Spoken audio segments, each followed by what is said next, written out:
যে সমস্ত শিক্ষার্থী নেতাজি সুভাষ ওপেন ইউনিভার্সিটি থেকে ইউজি কোর্স অর্থাৎ কলেজে ভর্তি হতে চাও, তাদের জন্য আজকের ভিডিওটি ভীষণভাবে গুরুত্বপূর্ণ।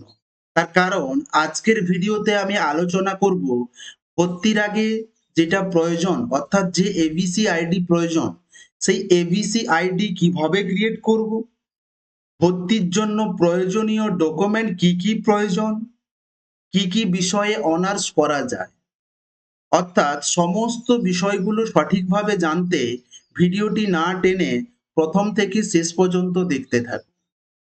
আমি তোমাদের সঙ্গে রয়েছি গোপাল স্যার। আমাদের স্টাডি সেন্টার থেকে মাধ্যমিক, উচ্চ মাধ্যমিক, বিএ, বিএসসি, এমএ, এমএসসিতে ভর্তি থেকে শুরু করে রেজাল্ট হাতে পাওয়া পর্যন্ত সমস্ত রকম ভাবে হেল্প করা হয়ে থাকে, যাতে তুমি 50%-এরও বেশি নাম্বার নিয়ে অনায়াসে সহজে পাস করতে পারো। এক কথায় বলতে গেলে ওপেন সংক্রান্ত যে কোনো খুঁটিনাটি তথ্য সঠিকভাবে সঠিক সময়ে সবার আগে পেতে অবশ্যই চ্যানেলটিকে সাবস্ক্রাইব করে রাখো।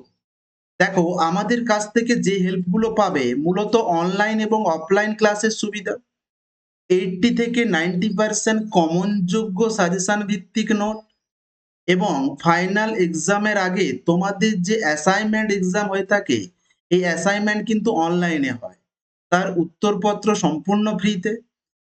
এবং আমাদের কাছ থেকে নোট নেওয়ার আগে প্রয়োজনে তুমি স্যাম্পল দেখে নিতে পারো, আমাদের কোনো ডেলিভারি চার্জ নেওয়া হয় না। দেখো, যেটা আলোচনা করছিলাম যে যারা উচ্চ মাধ্যমিক পাস করার পরে কোনো কারণে কলেজে ভর্তি হতে পারোনি, হয়তো সে কোনো প্রাইভেট সেক্টর অথবা কোনো গভর্নমেন্ট সেক্টরে জব করছে, দেখা গেল যে তার কাজের প্রচন্ড প্রেসার বা চাপের জন্য কলেজে ভর্তি হতে পারেনি বা কলেজে ভর্তি হয়ে সময় দিতে পারেনি, তাদের উদ্দেশ্যে একটা কথাই বলবো, নেতাজি সুভাষ ওপেন ইউনিভার্সিটিতে তুমি ইউজি অ্যাডমিশন নিয়ে অনায়াসে তোমার উচ্চ শিক্ষা অর্থাৎ ইউজি কোর্স তুমি কমপ্লিট করতে পারো এবং তুমি তোমার জবের প্রমোশন এগিয়ে নিয়ে যেতে পারো। বা যে সমস্ত শিক্ষার্থী উচ্চ মাধ্যমিকে কম রেজাল্টের জন্য পছন্দের বিষয় নিয়ে কলেজে ভর্তি হতে পারেনি, অথবা কোনো বিষয়ে অনার্স পায়নি, অথবা উচ্চ মাধ্যমিকের পরে অন্য কোনো বিষয় নিয়ে বা অন্য কোনো লাইনে পড়াশোনা করছে, তারা চাইলে তুমি যেখানে পড়াশোনা করছো করো, তার পাশাপাশিও কলেজ তুমি নেতাজি সুভাষ ওপেন ইউনিভার্সিটি থেকে কমপ্লিট করতে পারো। নেতাজি সুভাষ ওপেন ইউনিভার্সিটি একটি স্টেট বোর্ড অর্থাৎ রাজ্য সরকারের অধীনে একটি বোর্ড।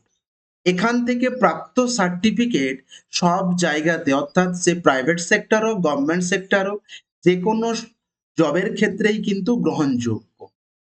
দেখো, প্রথম যেটা আমাদের আলোচনার বিষয়বস্তু যে এবিসি আইডি, অর্থাৎ দেখো এখানে বলাই রয়েছে স্পষ্টভাবে স্নাতক স্তরে অর্থাৎ ইউজিতে অনলাইনে ভর্তির সময় বিশ্ববিদ্যালয় মঞ্জুরি কমিশনের নির্দেশিকা অনুসারে এবিসি আইডি উল্লেখ করা আবশ্যিক, অর্থাৎ তোমাকে অ্যাডমিশনের আগে তোমার এবিসি আইডি বা এবিসি আইডি নাম্বার প্রয়োজন। কিভাবে এটা বানাবে?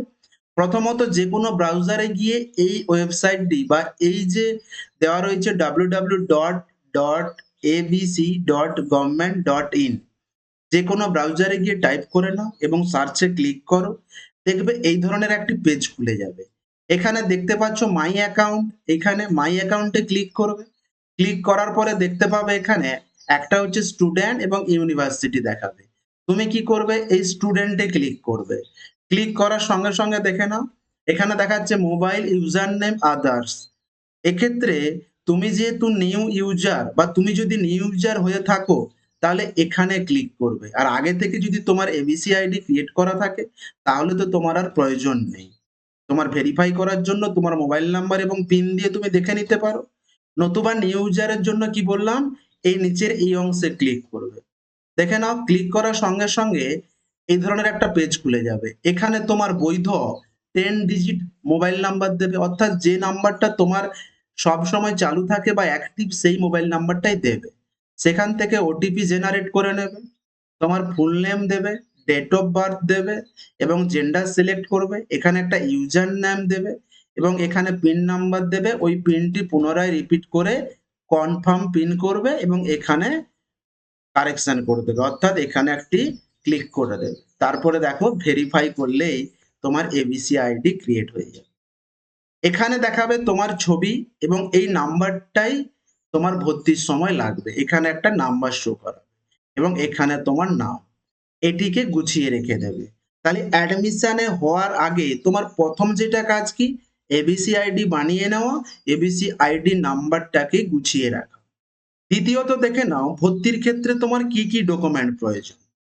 প্রথমে দেখে নাও যেটা একদম ম্যান্ডেটারি সমস্ত অ্যাপ্লিকেন্টের জন্য, মানে যতজন ভর্তি হবে, পাসপোর্ট সাইজ ফটোগ্রাফ, একটি সিগনেচার প্রয়োজন, অর্থাৎ যে অ্যাপ্লিকেন্ট তার সিগনেচার প্রয়োজন, নেম প্রুফ হিসেবে আধার কার্ড অথবা ভোটার কার্ড অথবা প্যান কার্ড, আর ডেট অফ বার্থ বা এজ প্রুফ ডকুমেন্ট হিসেবে birth certificate, class 10 admit card বা ডিজিটাল রেশন কার্ড, এবং class 10 pass certificate, class 12 pass marksheet. এই ডকুমেন্টগুলো সবার জন্য ম্যান্ডেটরি।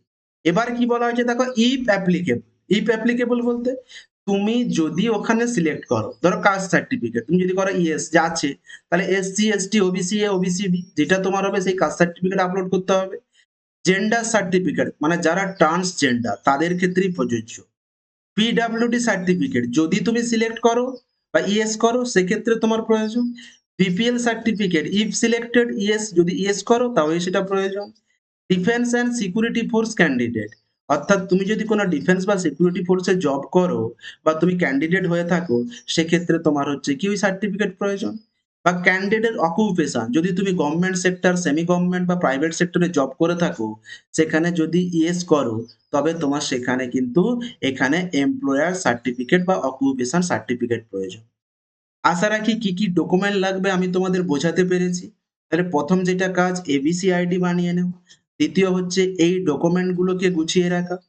এবার দেখে নাও ভর্তির স্টেপ বা ধাপ, এটা আমি শেষে বলছি, তার আগে দেখে নাও সাধারণত প্রত্যেক মাসের, প্রত্যেক বছরের জুন মাস নাগাদ ইউজিতে অ্যাডমিশনের নোটিশ হয়ে থাকে। এবারেও একইভাবে দেখো, এই যে দেখো 21/6 অ্যাডমিশনের নোটিশ হয়েছে। দেখে নাও কি কি সাবজেক্টে তুমি ভর্তি হতে পারবে। Bangla, English, history, political science, public administration, sociology, physics, chemistry, mathematics, geography, zoology, botany, education, BCom, economics. এখান থেকে তুমি ভেবে নাও তুমি কোন কোর্সে ভর্তি হবে। বোঝা গেল? তুমি আর্টসের স্টুডেন্ট হোক বা সায়েন্সের হোক বা ভোকেশনালের, আগে তুমি কোন সাবজেক্টে ভর্তি হবে ওটা সিলেক্ট করে নাও। ভর্তি সংক্রান্ত বা সাবজেক্ট সিলেক্ট সংক্রান্ত যদি কোনো কোশ্চেন থাকে অবশ্যই কমেন্ট বক্সে জানাও, অবশ্যই তোমার উত্তর দিয়ে দেওয়া হবে। এবার দেখে নাও, তাহলে আগে এটা কিন্তু সিলেক্ট করে নেবে যে আমি কোন বিষয়ে ইউজি করতে চাইছি। এখান থেকে পাস করা কিন্তু খুব একটা কঠিন নয়, অল্প পড়লেই হবে। আর এখানে যে ক্লাস করতে হবে এমন বাধ্যবাধকতা নেই। তুমি যে কাজ করছো বা অন্য কোথাও পড়াশোনা করছো বা জব করছো, তার পাশাপাশি কিন্তু এই পড়াশোনা চালিয়ে যেতে পারবে, কারণ প্রত্যেক শনিবার বা রবিবার ক্লাস হয়ে থাকে। তবে সাধারণত ক্লাস খুব কমই হয়ে থাকে। ক্লাস করতে হবে এমন বাধ্যবাধকতা নেই। তুমি এক্সামের দিন উপস্থিত হলেই হবে, তার কারণ এখানে অ্যাডমিশন থেকে ফর্ম ফিল আপ থেকে শুরু করে সমস্ত প্রক্রিয়া তো অনলাইনে। বোঝা গেল? এবং আমাদের স্টাডি সেন্টার থেকে অ্যাডমিশন সংক্রান্ত সমস্ত রকম হেল্প করে দেওয়া হয়ে থাকে। কোনো শিক্ষার্থীর যদি হেল্পের প্রয়োজন হয় অবশ্যই কমেন্টে জানিও। এবার দেখে নাও অ্যাডমিশনের ধাপ।